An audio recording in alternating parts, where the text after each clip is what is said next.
Hi, my name is Roschello. I am the curator of ancient art at the museum. Have you ever wondered what a curator does at their job? Well, it's quite simple. We take care of collections. As the curator of ancient art, I take care of all the ancient collections at the museum. This would be collections of ancient Egyptian art, ancient Greece, the Roman Empire, and even the ancient Americas. Now, when we mean we take care of the collections, really what we're doing is working with the conservators, ensuring that the objects are actually in good condition so that they can actually be displayed in the galleries or in a special exhibition. So we make sure that the objects are cleaned and they're not going to get damaged when they are removed to the gallery space. So that's working with the conservators, but the major part of my job is actually to do research. Doing research is really, really important because that way we're trying to find as much information as possible about the work of art that we are researching. We're trying to find things like who made them, how it was made, why it was made, questions like that. We're trying to find as much information as possible. Sometimes too we need information that might not be from our own work of art, but another one similar at another museum. Comparing the information can sometimes be very helpful. So we like to see as much as possible of other museum collections to see if they have works that are similar to ours and try to find more information that way. Now, when the curators do their research, they use these books, lots and lots and lots of books, old books, new books, books in foreign languages, books from different libraries. That's the best way for us to do our job, is to read a lot of books trying to find the information we are looking for about the work of art, the person who made it, the time period it was made, how it was made, and why it was made. What does it mean? Lots and lots of questions that we are trying to answer. Now, you can do research online as well, but for us, usually the research is in books. The answers are in books. So that's the bulk of our research. Now, why is finding all this information important? Well, it is important because that's how we have information to write on the labels for the galleries and the exhibition. We share this information with the educators who will come up with activities and interactives based on this information that you can learn while you're doing those activities in the museum or at home. We share this information with you, the visitors, but also with other scholars in other museums and universities, people who study similar works of art. So it's very good to exchange all this information. Now, for the Bacchus Conservation Project, we did all of this. It was a lot of conservation, making sure that Bacchus was safe and sound, and it was lots and lots of research in the books. So we found a whole lot of information about the Bacchus statue. And lo and behold, this is going to be shared with you. We now have an exhibition on the Bacchus Conservation Project. And also we're working on a publication of what we found out during our big research project. Now, the thing that I've been thinking is, Bacchus is the god of wine. Is there a god or a goddess of food? What do you think? Is there a god or a goddess of food in ancient Greece or ancient Rome? If you said yes, you are correct, but it's not the kind of food you're thinking about. We have a goddess of agriculture, so the food that is being grown. We don't have a goddess of hamburgers or a goddess of spaghetti. We have a goddess of agriculture, and anything that is grown in the earth, that's the food that she's in charge of as the goddess of agriculture. The Greek goddess of agriculture is called Demeter, and the Roman version of Demeter is Ceres. Now, I'm going to tell you a little secret. The cereals that you eat in the morning, your cornflakes or your Fruit Loops, cereal, the word cereal comes from the name of the goddess Ceres. C-E-R-E-S. Ceres, cereal.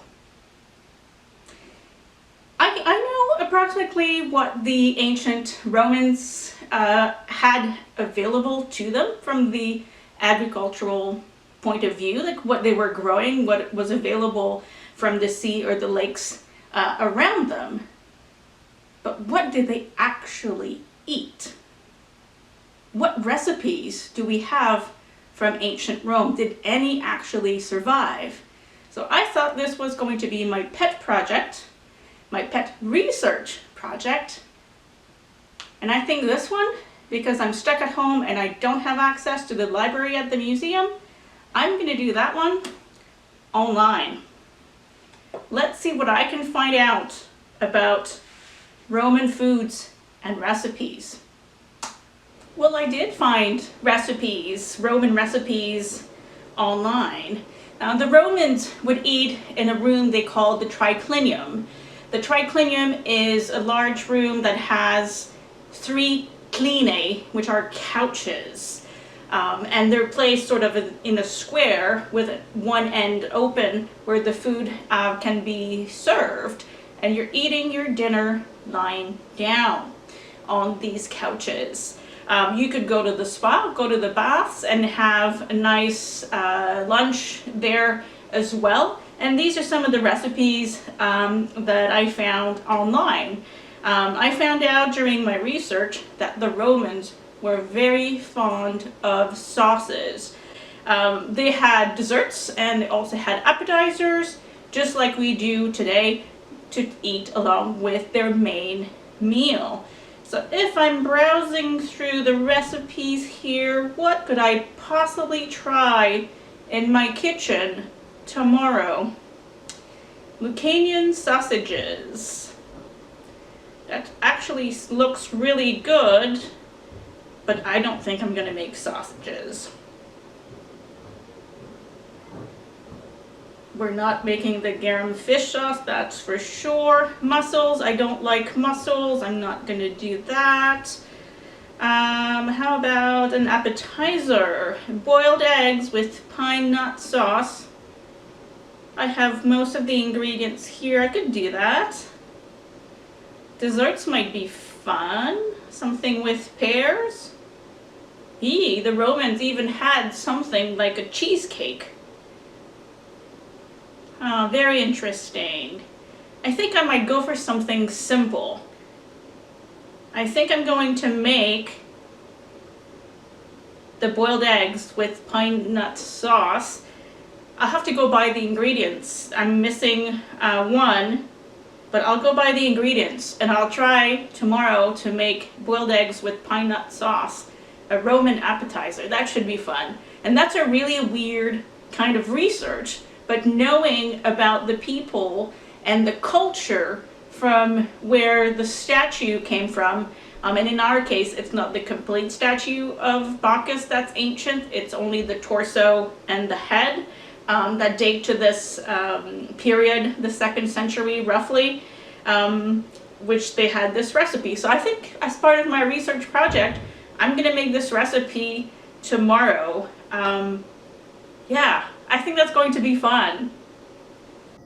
So the recipe we are making today, the Roman recipe we are making today, is an appetizer. Apparently the Romans were very fond of eggs as appetizers, so we will be making boiled eggs with a pine nut sauce. So you only need 6 ingredients for this recipe. Of course, you need some eggs. You need some pine nuts, about 2 ounces. We also need 3 tablespoons of vinegar, We also need 1 teaspoon of honey. We need lovage, but I don't have this in my pantry, so I'm using celery leaf instead. So I'll chop that up and have about a pinch of celery leaf. And we also need about 1 pinch of pepper. So these are the ingredients that we need for a recipe. The first thing we will do is actually put the pine nuts in the vinegar because they need to just sit in there for about 3 to 4 hours. So I'm going to do that right away. Put the pine nuts in there, let them soak. I'm going to mix it all up. Make sure that everything is covered in vinegar. There you go. Now our eggs need to be medium boiled. So I'm going to do this at the very last minute. What I can do is chop up some celery salt for now. And the rest of the recipe is going to be a lot of waiting for the pine nuts to soak. Because the important thing, really the main ingredient with this recipe of boiled eggs is the sauce.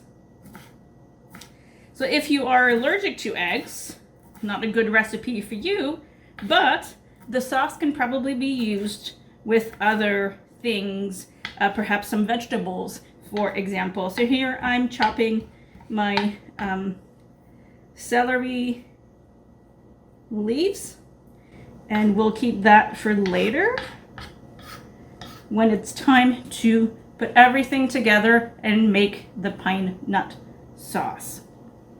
We'll be back in 3 to 4 hours. And we're back. It's been 3.5 hours. The pine nuts have been soaking in vinegar. Throughout this time, I've actually been stirring them a little to make sure that all the pine nuts got soaked. And this is going to be the base for our sauce. I'm going to be using my hand blender to mix all the ingredients together in my lovely little cup. I'm pouring the pine nuts as well as the vinegar into this cup. I'm putting in my celery leaves.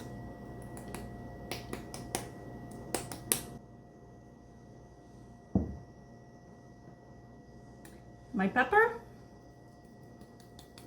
1 teaspoon of honey. And that is going into my container. And now I'm using my hand blender to mix all the ingredients together.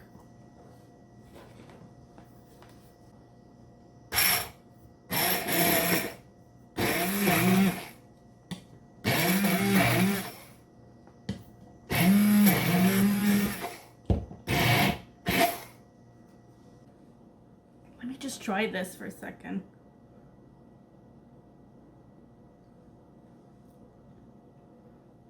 Not bad. I'll add a little bit more vinegar and maybe a smidge of honey as well. I really want this to be like a sauce.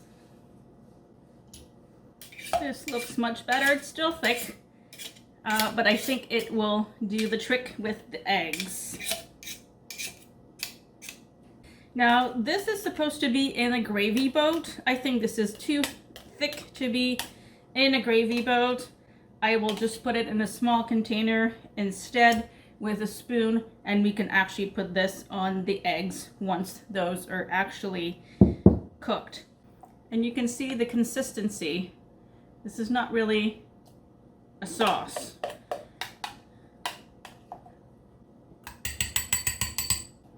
Now this is based on an ancient recipe. This is a modern version of it.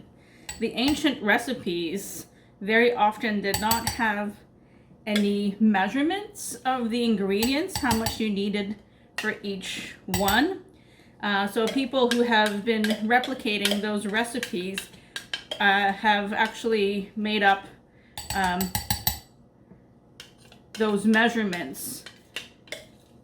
So this to me is not a sauce, but it looks pretty good. Let me see. It's really not bad. So we have our not so thin sauce here for the eggs. You might want to taste it like I did to make sure it is to your liking. I like things that are very tart, and this is what this is.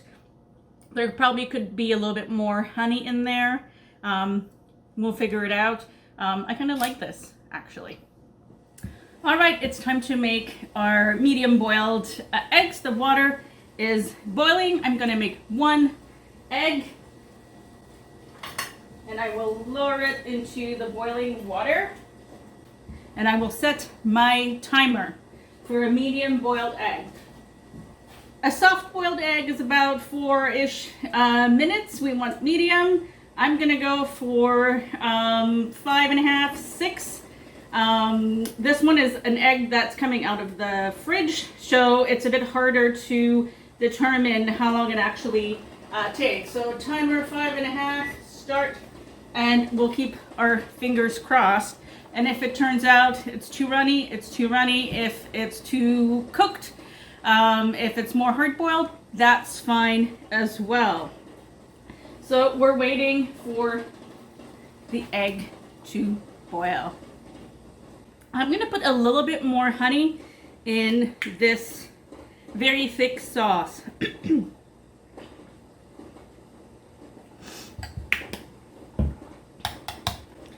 Just mixing that nicely.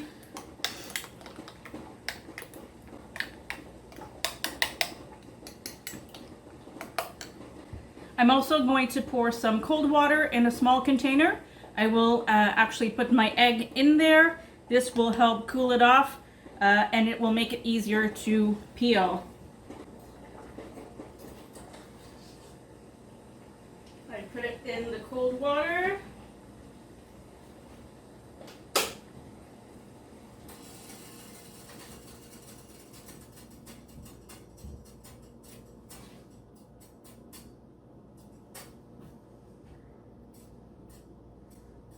Just want it to cool a little bit. That way I won't burn my finger and it will be easier to peel. So when you're peeling a medium boiled egg or a soft boiled egg, you have to tap on it with a spoon. If it's a soft boiled egg, you usually eat it in one of those little egg cups. Tap the top, remove the shell, and just dig out the egg and eat it with your spoon.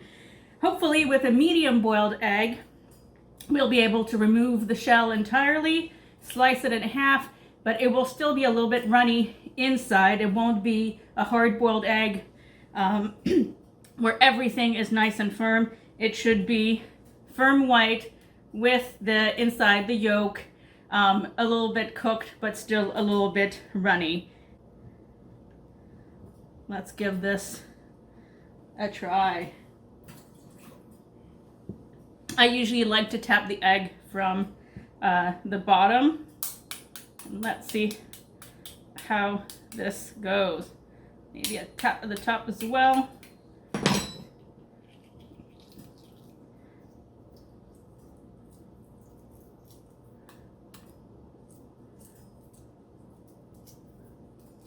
And I'm peeling it. It's coming off quite nicely. I can feel it's not hard in my hand, has some give. I'm gonna wash away the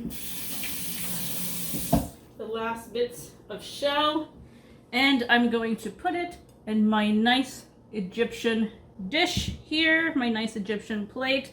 The Romans won't mind. Ancient Egypt was one of the provinces of the Roman Empire from the very beginning.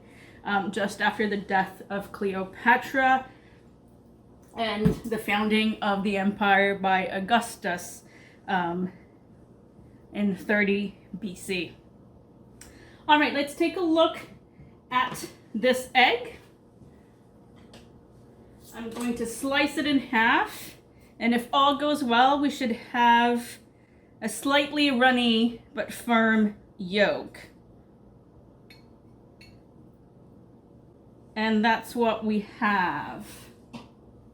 So now I'm going to put, oh, these are skating around my plate, if you can see here. I'm going to put a dollop of our sauce on the egg. Since it's not really a sauce, really a dollop will work. It's not a... And perhaps a touch of honey just to, try to make it pretty. A drizzle. How's that? I'm not sure if the Romans would approve. We'll give this a try. Very slippery. Roman boiled egg with pine nut sauce.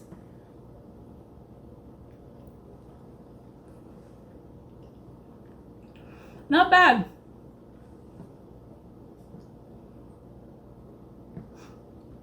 Enjoy your eggs.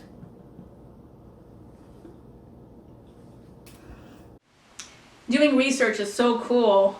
I learned a fair bit about Roman cuisine during my research for Roman recipes.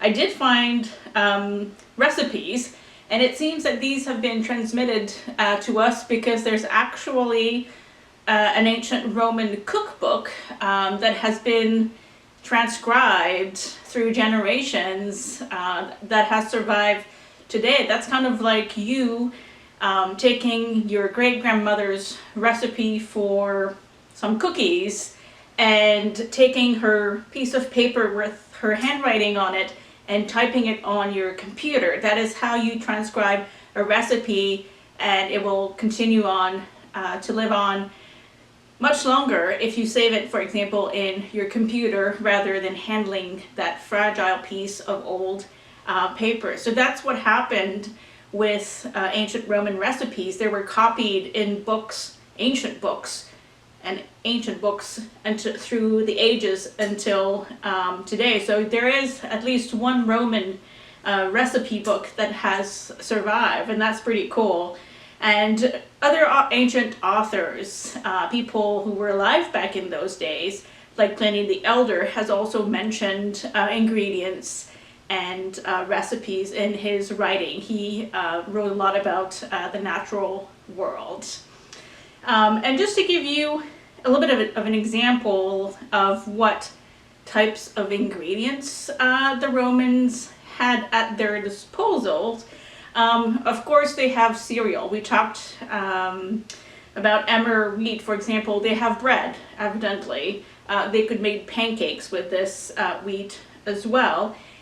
In terms of vegetables, they have celery and garlic, taro, gourds, cabbage, kale, lettuce, endives, onions, leek, asparagus, radish, turnips, parsnip, carrots.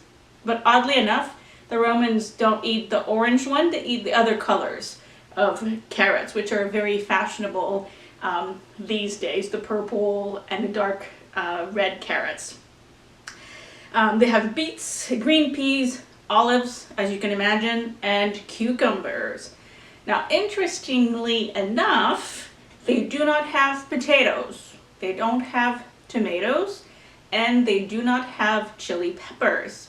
Do you know why they don't have those ingredients? Well, these come from the New World.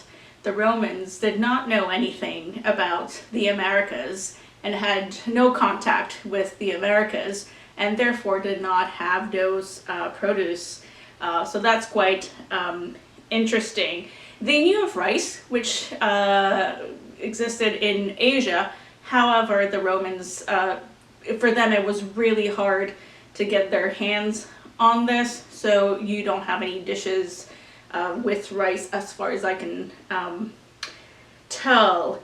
In terms of meat, they have a lot of fish from the sea. They like seafood, but their favorite meat is actually pork, especially in the form of a sausage. The Romans do not eat beef frequently. The Greeks actually do that. They have way more recipes with beef. The Romans, they don't do beef. It's very hard and not very tasty, so they don't do that. But they do have game, like venison, for example, and they also have poultry, ducks and geese. So like today we have chicken.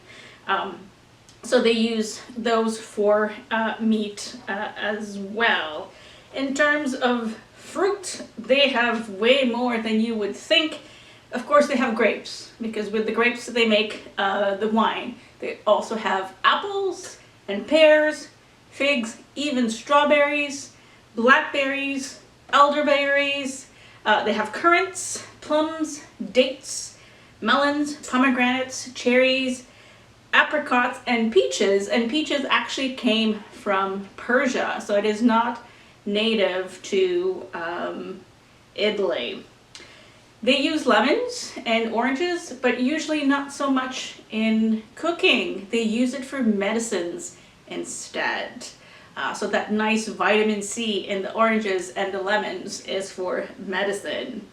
They have peas, lentils, fava beans, and chickpeas as well. They have walnuts, almonds, hazelnuts, pine nuts, chestnuts, and sesame seeds. And they ate cheese that they made with milk. So that's a whole lot of ingredients, and you can imagine how many recipes there are in the world, in the Roman world, that uses these ingredients. So you could get a really nice meal out of this. Of course, like everywhere else, the rich people, the rich Romans, are the ones who have access to things other than vegetables, like the meats and the fruits that are perhaps a bit harder to get. So poor people will often eat a lot of vegetable-based meals. The Romans, they love sauces. They absolutely love sauces. So that's what I've discovered in my search for ingredients and recipes. And there's more recipes. I need to investigate these ones a little bit more.